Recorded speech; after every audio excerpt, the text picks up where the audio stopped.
প্রিয় শিক্ষার্থীরা, আজকের ক্লাসে আমরা বাংলা ব্যাকরণ বইয়ের পরিচ্ছেদ ৩ বাংলা ভাষার রীতি ও বিভাজন নিয়ে আলোচনা করব। বাংলা ভাষার রীতি ও বিভাজন। আচ্ছা, অধিকাংশ ভাষায় অত্যন্ত দুটি রীতি থাকে। কি কি? ১ কথ্য ভাষা রীতি ও ২ লেখ্য ভাষা রীতি, তাই তো? আচ্ছা, বাংলা ভাষায় এসব রীতির একাধিক বিভাজন রয়েছে।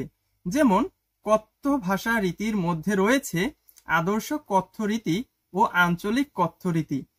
আবার লেখ্য ভাষা রীতির মধ্যে রয়েছে প্রমিত রীতি ও সাধু রীতি ও কাব্য রীতি, তাই তো? একে একে এসব রীতি সম্পর্কে আলোচনা করা হলো। ঠিক আছে, কথ্য ভাষার দুইটা রূপ থাকে না, যেমন একটা হচ্ছে মানুষ সুন্দর ভাষায় শুদ্ধ ভাষায় কথা বলে, আর একটা হচ্ছে আঞ্চলিক ভাষা, তাই না? লেখ্য রীতিও অনেক রকমের হয়, একটা হচ্ছে সুন্দর ভাষা, একটা হচ্ছে সাধু ভাষা, তাই না? একটা হচ্ছে কবিতার মতো করে লেখা ভাষা, এটাই।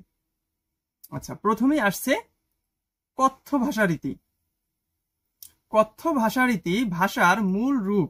কথ্য ভাষা রীতির উপরে ভিত্তি করে লেখ্য ভাষার রীতির রূপ তৈরি হয়। স্থান ও কালভেদে ভাষার যে পরিবর্তন ঘটে তা মূলত কথ্য ভাষা রীতির পরিবর্তন। তাই কথ্য ভাষা রীতির পরিবর্তনের ফলে নতুন নতুন ভাষা ও উপভাষার জন্ম হয়। পড়ালেখা করো মোবাইল ফোনে আর জিতে নাও আকর্ষণীয় কম্পিউটার, ল্যাপটপ ও আইফোন। অষ্টম, নবম ও দশম শ্রেণীর শিক্ষার্থীরা প্রতি মাসে মাত্র 450 টাকা থেকে সহজ শেখা অনলাইন ক্লাসে ভর্তি হতে পারবে এবং ঘরে বসেই মোবাইল ফোনে যতবার ইচ্ছা ততবার ক্লাসের ভিডিওগুলো দেখতে পারবে। তাই দেরি না করে এখনই ভর্তি হও সহজ শেখায় আর সুযোগ পাও আকর্ষণীয় পুরস্কার জেতার। বিস্তারিত জানতে ঘুরে আসো আমাদের ওয়েবসাইট এবং ফেসবুক পেজে, অথবা এখনই কল করো ভিডিওর সাথে দেয়া নাম্বারে।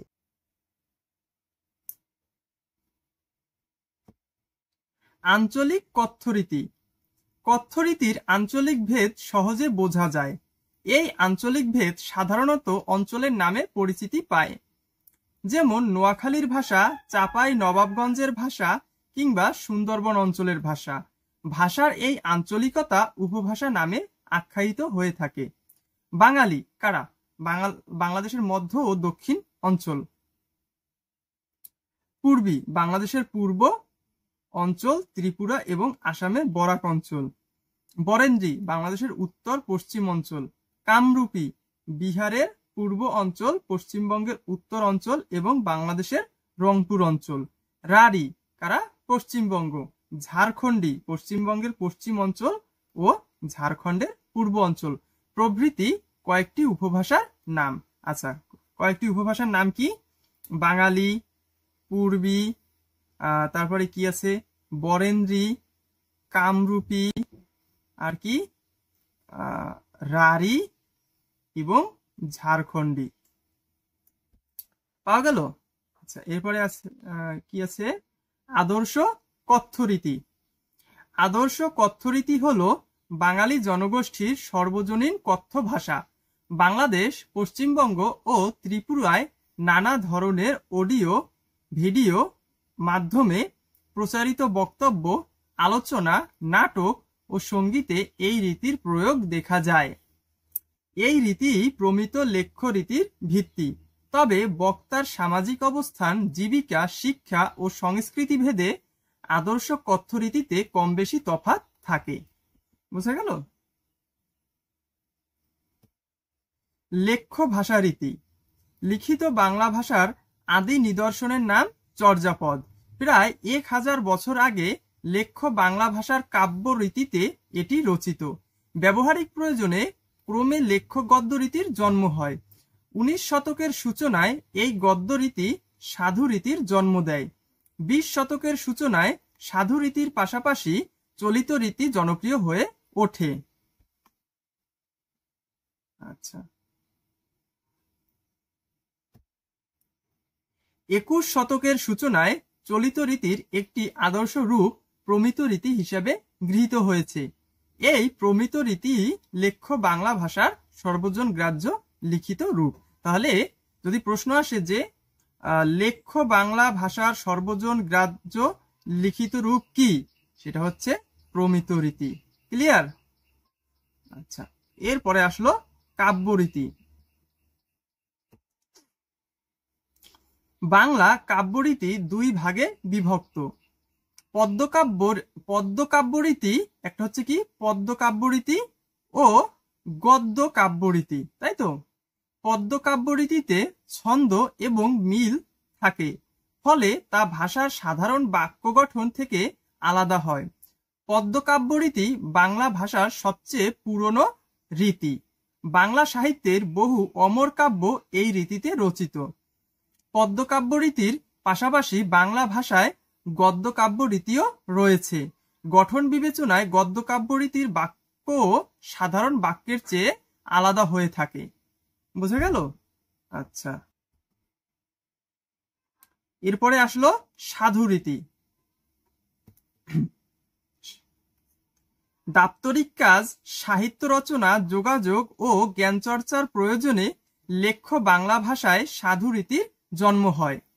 19 শতকের শুরুর দিকে সাধু রীতির বিকাশ ঘটে। প্রায় 2 শতাব্দী ধরে এই রীতি বাংলা লেখ্য ভাষার আদর্শ রীতি হিসেবে চালু থাকে। সাধু রীতির সাধারণ বৈশিষ্ট্য: সাধু রীতিতে ক্রিয়ারূপ দীর্ঘতর, যেমন করা ক্রিয়ার রূপ করিতেছে, করিয়াছে, করিল, করিলে, করিলাম, করিত, করিতেছিলে, করিয়াছিল, করিব, করিবে, করিতে, করিয়া, করিলে, করিবার। দেখছো এই করা, এই যে ক্রিয়াপদটা আছে, এইটার কতগুলো রূপ সাধু রীতিতে আছে। তবে তোমাদের মনে রাখতে হবে সাধু রীতিতে ক্রিয়ারূপ দীর্ঘতর। কিভাবে? এটা হচ্ছে একটা সাধারণ ক্রিয়া, তাই না, করা, কিন্তু এর ক্রিয়ারূপ কি? এই যে এর ক্রিয়ারূপ, যেমন সে করছে, সে কাজটা করছে, করছে, ভালো করে খেয়াল করো, কিন্তু কোর্সের ক্রিয়ারূপ কি? করিতেছে। দীর্ঘতর না? এখানে 3টা বর্ণ লাগছে, এখানে 4টা। সে কাজটি করেছে, মানে সম্পন্ন করা হয়ে গেছে, তাই না? বলে না সে কাজটি করে, হ্যাঁ সে কাজটি করেছে, কিন্তু এখানে হয়েছে করিয়াছে, তাহলে ক্রিয়ারূপ দীর্ঘতম। এরপরে কি আছে?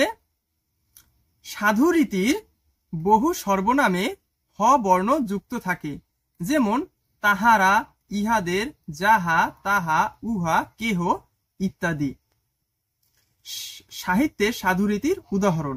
আচ্ছা, আমরা একটা ছোট একটা প্যারা পড়ি যেখানে সাহিত্য রীতির উদাহরণ আছে।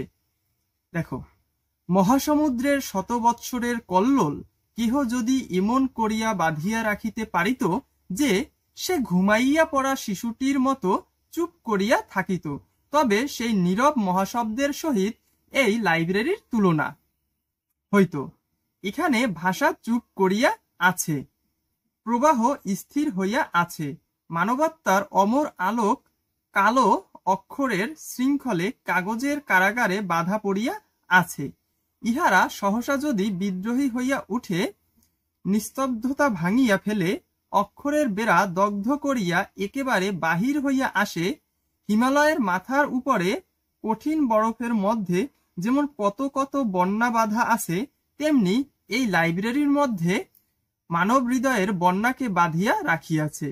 এটা রবীন্দ্রনাথ ঠাকুর লিখেছেন 19 শতকে।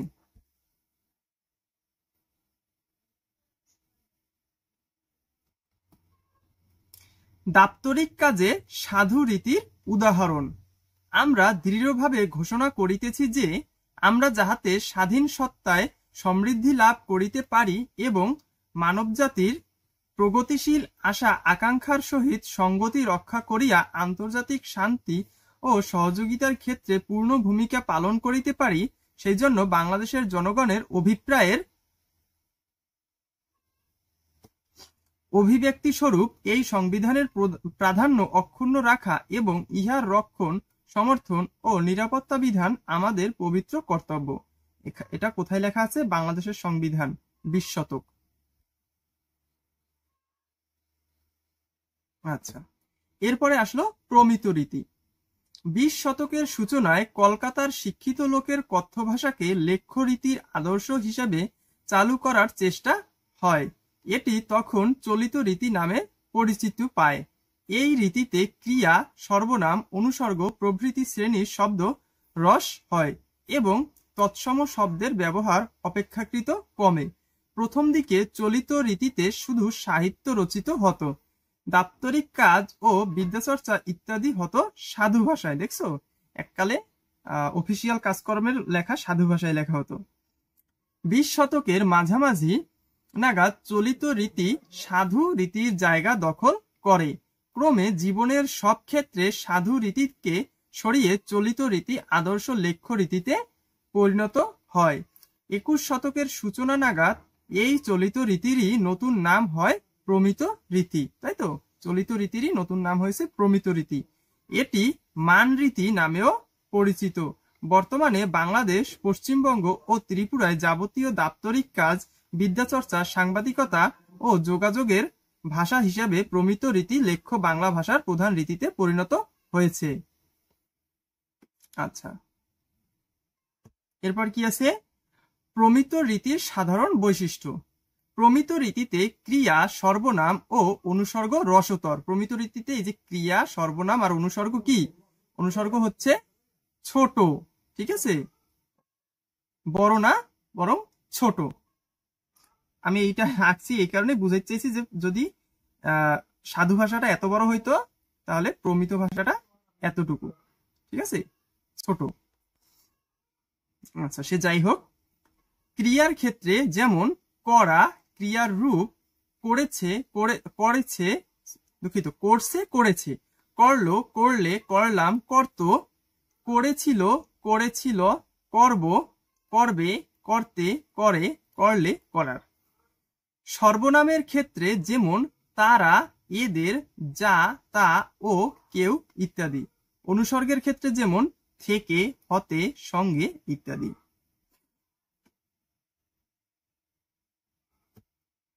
প্রমিত রীতিতে শব্দ ব্যবহার আলোচ্য বিষয়ের উপরে নির্ভরশীল। প্রয়োজন অনুযায়ী সব ধরনের শব্দ ব্যবহার করা যায়। যেমন তৎসম বৎসর ও লেখা যায়, আবার তদ্ভব বছরও লেখা যায়। এইভাবে চন্দ্রও লেখা যায়, চাঁদও লেখা যায়। প্রমিত রীতিতে কথ্য রীতির বহু শব্দ বর্জনীয়, যেমন ধুলো, তুলো, মূলো, পুজো, সবচেয়ে ইত্যাদি না লিখে ধুলা, তুলা, মূলা, পূজা, সবচেয়ে ইত্যাদি।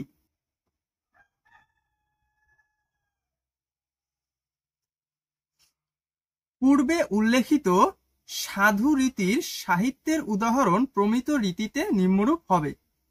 ওই যেমন একটু আগে একটা সাধু রীতি পড়ছিলাম না রবীন্দ্রনাথের, সেটারই চলিত রীতি এরকম হবে।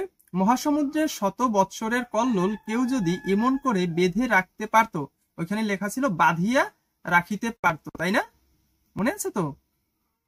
বেঁধে রাখতে পারত যে সে ঘুমিয়ে পড়া, এরকম অনেকগুলোই চেঞ্জ হয়েছে এখানে, সবগুলো আমি দেখাবো না। ঘুমিয়ে পড়া শিশুটির মতো চুপ করে থাকতো, তবে সেই নীরব মহাশব্দের সঙ্গে লাইব্রেরির তুলনা হতো। এখানে ভাষা চুপ করে আছে, প্রবাহ স্থির হয়ে আছে, ওখানে লেখা ছিল প্রবাহ স্থির হইয়া আছে। মানবতার অমর আলোক কালো অক্ষরের শৃঙ্খলে কাগজের কারাগারে বাধা পড়ে আছে।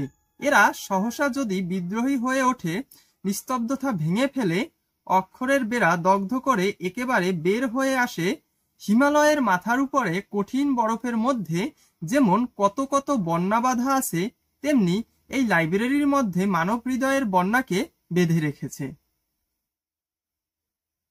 আচ্ছা, পূর্বে উল্লেখিত সাধু রীতির দাপ্তরিক উদাহরণ প্রমিত রীতিতে নিম্নরূপ হবে। একটু পড়ি। আমরা দৃঢ়ভাবে ঘোষণা করছি যে আমরা যাতে স্বাধীন সত্তায় সমৃদ্ধি লাভ করতে পারি এবং মানবজাতির প্রগতিশীল আশা আকাঙ্ক্ষার সঙ্গে সঙ্গতি রক্ষা করে আন্তর্জাতিক শান্তি ও সহযোগিতার ক্ষেত্রে পূর্ণ ভূমিকা পালন করতে পারি, সেজন্য বাংলাদেশের জনগণের অভিপ্রায়ের অভিব্যক্তি স্বরূপ এই সংবিধানের প্রাধান্য অক্ষুণ্ণ রাখা এবং এর রক্ষণ, সমর্থন ও নিরাপত্তা বিধান আমাদের পবিত্র কর্তব্য। প্রতিটি বাঙালি শিশুর মাতৃভাষা বা প্রথম ভাষা হলো তার আঞ্চলিক ভাষা। আদর্শ কথ্য বা লেখ্য প্রমিত তার কাছে দ্বিতীয় ভাষা। বাংলাদেশের শিক্ষা কার্যক্রম যেহেতু প্রমিত রীতি অনুসরণ করে, তাই পাঠ্যপুস্তকই হলো শিশুর প্রমিত রীতি শেখার প্রধান উপায়। ক্লিয়ার? এবার চলে এসেছি আমরা অনুশীলনীতে।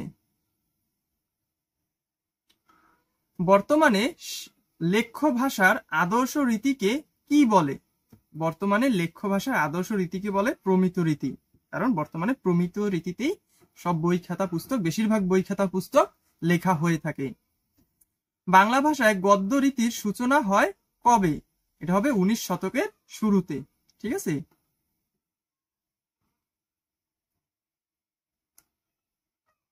এটা হবে 1800 সাল থেকে। এই 1800 সালটাই হচ্ছে 19 শতক। বুঝতে পারছো? 1801-2 থেকে একদম 1899 সাল পর্যন্ত হলো 19 শতক।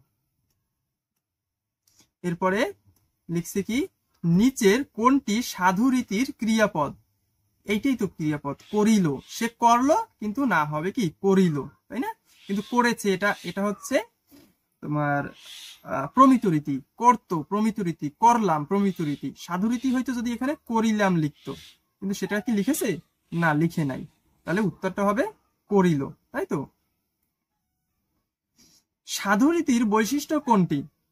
ক্রিয়ারূপ দীর্ঘ, বিশেষের অধিক্য, অনুসর্গ রস, খ ও গ উভয়ই। সাধু রীতির বৈশিষ্ট্য কোনটি? বিশেষের অধিক্য, অনুসর্গ রস? না, এর একটাও তো না। সাধু রীতির বৈশিষ্ট্য হবে ক্রিয়াপদ ক্রিয়ারূপ দীর্ঘ, তাই না? এই যে যেমন করলো হয়ে গেল কি করিল, তাই না? বাংলাদেশের রংপুর অঞ্চলে কোন উপভাষার ব্যবহার পাওয়া যায়? বরেন্দ্রী, রাঢ়ী, কামরূপী, পূর্বী। আমরা কিন্তু পড়ে এসেছিলাম, সেটা হচ্ছে কামরূপী। আচ্ছা, পরিচ্ছেদ 3 এর ক্লাস এ পর্যন্তই।